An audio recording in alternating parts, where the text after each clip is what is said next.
cer iertare de ea mea neascultare. Vocea care vorbea n-am ascultat-o, Doamne.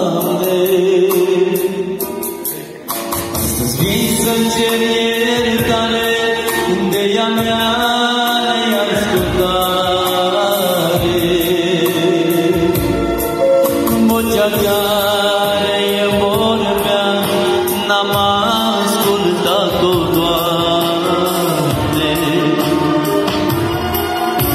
Tu nu disprețuiești o inimă zdrobită și nici nu părăsești pe cel căzut. Te-apleci la cel ce are inima mânită și lacrimile strângi într-un burduc. Disprețuiești o inimă zdrobită și nici nu-l părăsești pe cel căzut. Te-apleci la cel ce are inima mânită și lacrimile strâng într-un burduc. Lăudat să fie numele lui Dumnezeu, binecuvântat să fie Domnul, acel ce nu disprețuiește pe cel căzut, acel ce nu sfință fitilul care încă mai fumegă. Când Tatăl la tine ca un rob măcar să vede.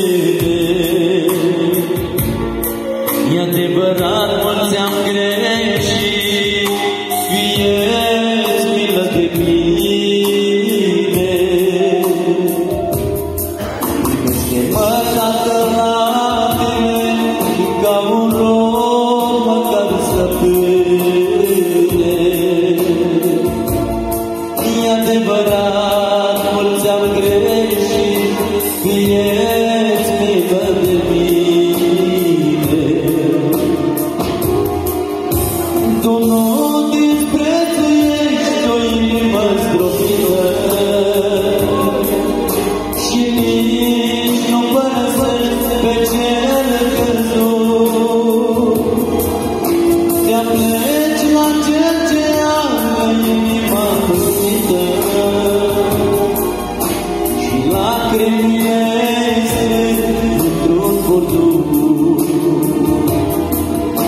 Tu nu disprețuiești o inimă zdrobită și nici nu-l părăsești pe cel căzut. Te-apleci